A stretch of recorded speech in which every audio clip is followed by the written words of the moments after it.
Welcome to CrushTheStreet.com's weekly market wrap-up.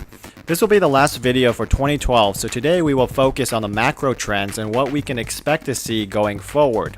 As we discussed previously, the final trading week of the year is always slow due to the declining volume as many market participants have locked in their profits before heading out for vacation. This year, the pressure is on as Congress and the White House bicker over apparently failing negotiations concerning the fiscal cliff.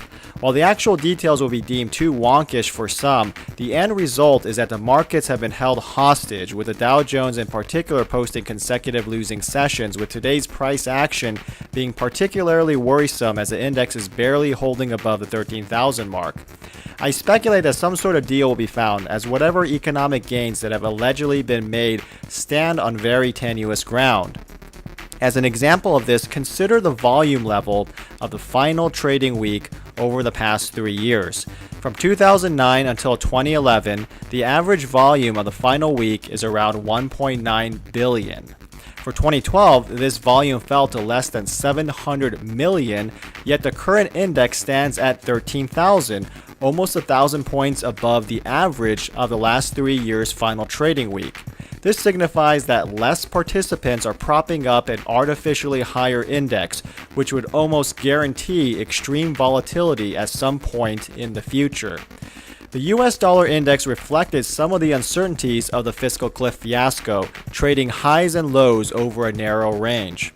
However, with the current valuation standing at the 79.60 level, the overall trajectory of the dollar is bearish. We could see a higher move up if we do go over the cliff, but with so much to lose politically, the greenback should continue to weaken as any solution is destined to involve the Federal Reserve's printing press.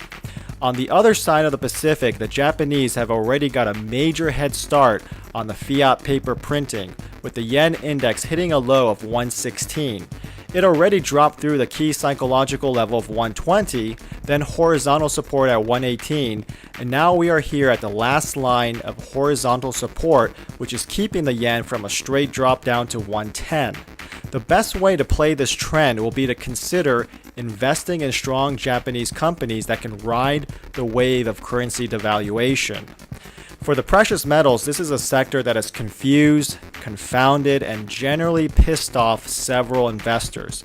Especially for silver bullion, there are tons of authors and gurus on websites such as King World News that are suggesting one astronomical forecast after another, with all of them being ridiculously off the mark. As for my forecast, I was 33% below where I thought we'd be, although I'm glad I wasn't the guy calling for $500 silver. Going forward, we'll probably see a base level of support at the $30 mark and a move upward towards 35, where significant overhead resistance lies.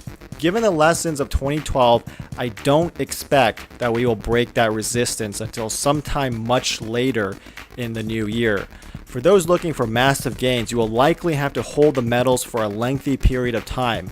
However, I believe it is safe to maintain a long-term bullish perspective on silver, and I say that because of palladium's rise above strong resistance at $700. Palladium is especially sensitive to industrial demand as it has nowhere near the investment demand of silver.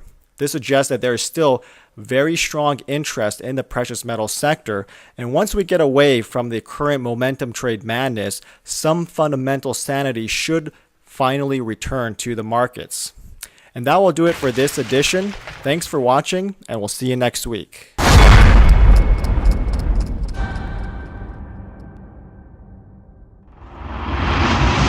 For more unconventional ideas, please visit CrushTheStreet.com.